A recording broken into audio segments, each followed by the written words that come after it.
Right, to Slovakia now here on the program, where the nation's High Court has acquitted former Slovak Minister of Justice and former Deputy Prime Minister Štefan Harabin over his statements in support of Russia's military operation in Ukraine.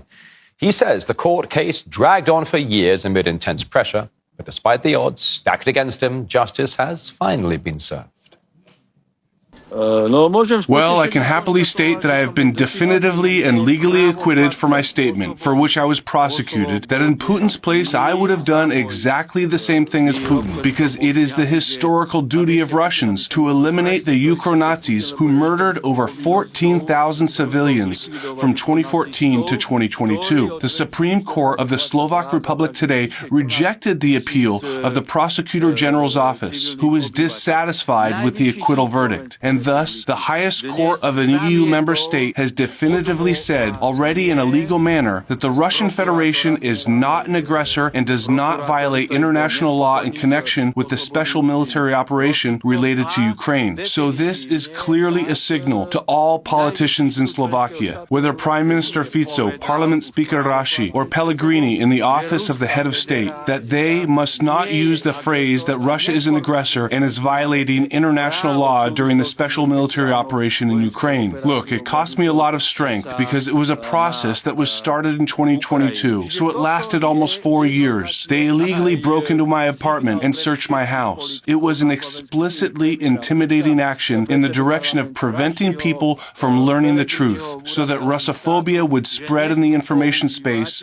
about the Russian nation as a bloodthirsty, aggressive population. So I perceive all of this with satisfaction. This process was not so much about me as about the former president of the Supreme Court, but about whether freedom of expression will apply here or not, and whether they will impose on us official opinions that are produced by the collective Anglo-Saxon West, and which are obviously false, untrue, and misleading the public.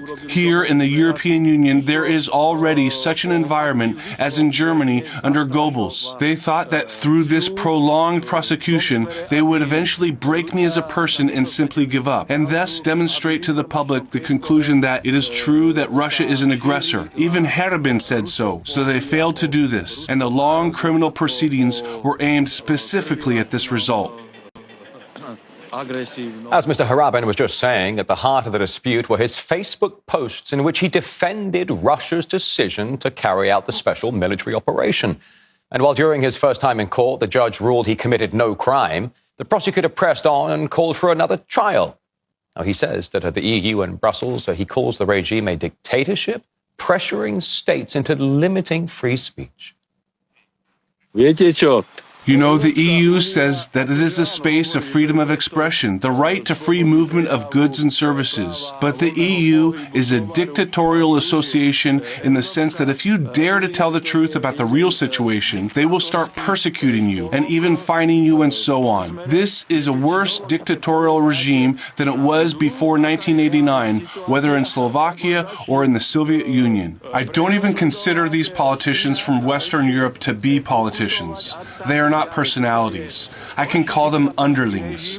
Whatever the American policeman or tutor orders them to do, they do. And they even do what is against themselves.